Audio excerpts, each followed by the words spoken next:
This video will show you how to use the counter interface or the numerical interface on the 2011 RT-EVP device. First thing you need to do is to boot up the device. Hold the enter button for 4 to 5 seconds, it'll boot up. Defaults to the main file section. Once you're in there, you have to go to the menu, so tap the menu button one time. From there, you need to scroll down and select record quality. You see the little check mark? Record quality. Enter. From this, you need to change from 96K. The bit rate has to be changed from 96K to 48K. Press enter. Next thing you need to do is drop it down to record playback and press enter. This is the playback time. In this case, it defaults to 5 seconds. That's the time it takes from the recording to encode the data and decode the data and play it back. You need to turn this off, so adjust using the down arrow. 4, 3, 2, 1, off. Then hit the enter button to confirm. And then we exit from this by hitting the escape button on the side. We're back to the main file menu. The next step is press the record button, initializes, goes into the recording mode. Now to enter into the counter interface section, simply tap the menu button. As soon as you're in there, you're still recording, okay, but we haven't made our adjustments yet. On the right side you see a microphone sensitivity bar graph. The bar graph is scaled in decibels. It goes from a minus number, in this case a minus 40, to 0. Just remember that we're dealing with negative numbers. Despite the fact that it says negative 40, that's actually a very small value. So we have to adjust our EVP threshold or set point at a higher level. On the bottom is a horizontal bar graph. This horizontal bar graph right here also depicts dB settings. You need to adjust that at a higher sensitivity setting than what the average dB level is indicating on this vertical bar graph. So if you look at the number here right below the vertical bar graph, you see a number changing. With everything quiet in the room, look and see what that number is, and then set your threshold for your EVP trigger higher than that. So if I'm quiet for just a moment,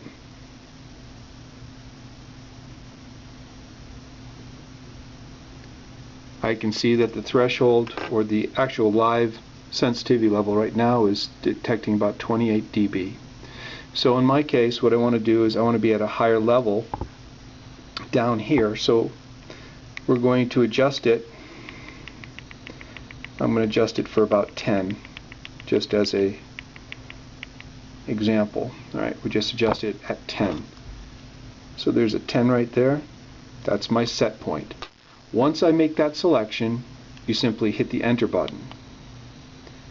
It recognizes your setting and confirms.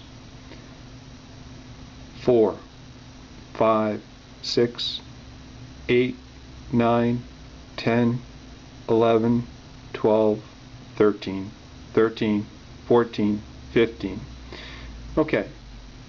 You can see the counter moving in accordance with my speech and my talking.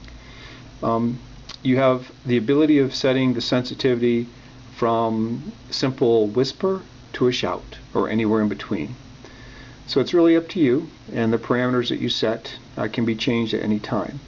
Alright, so right now we're recording and counting, and that's one way of using this. You can actually use it during an EVP session where you can ask a question. As soon as you're done asking your question, you stop and you look at the last number recorded, and you wait to see if the number changes from there, indicating that you received some response. Alright, to exit from this, simply press the escape button. Right now the recording is paused. Everything is basically latched.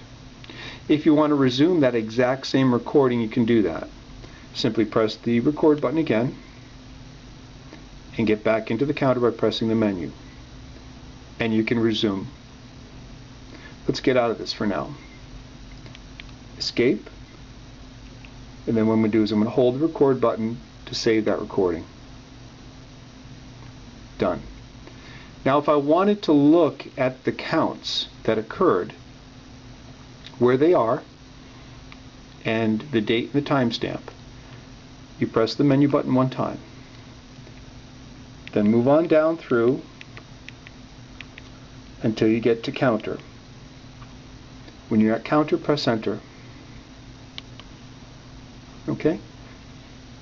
It shows you basically the first count of 61, and you can review and scroll through all those counts. There's 2 of 61, 3, and so forth. Every time you press the up arrow, the cursor will go, the sliding bar graph, right here, that little line, will jump right to the EVP where it is on the file.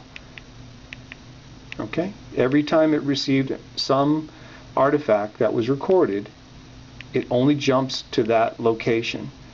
Let's say that you wanted to hear what was recorded, number 13. You bring it to 13, press enter. It immediately plays. Okay? So it will immediately play that exact location. Let me save that. Alright, the next thing I want to show you is how to turn the device on and off automatically. This is really helpful because this is the data logging section of the device. Now we've already set our sensitivity of the microphone. We set it for like 10 or so, whatever it was. Now to get into turn this device on and off by itself, simply hold the menu button for a few seconds. All right, we're in the record play section. Next thing you're going to do is hop on over to the toolbox, press enter. Alright, this is where you adjust all your system settings. When you want the system to turn on and off, the auto power down, the backlight time, if you want to go off automatically, all these other things, the date, the time, all that stuff. So now what I'm going to do is I'm going to scroll on down until I find auto time select. That's where we are right now. You see it scrolling by. Press enter. There's your start and your stop. Let's say that you want the device to turn on in 60 minutes. Using the plus and the minus on the side, adjust it until you get to 60 minutes. This means that from the time you press enter, this thing will sit idle for 60 minutes and then turn itself on. Right now I have the stop time 180 minutes, that's 3 hours. That's a good investigation time. You can set it for anything you want up to 6 hours.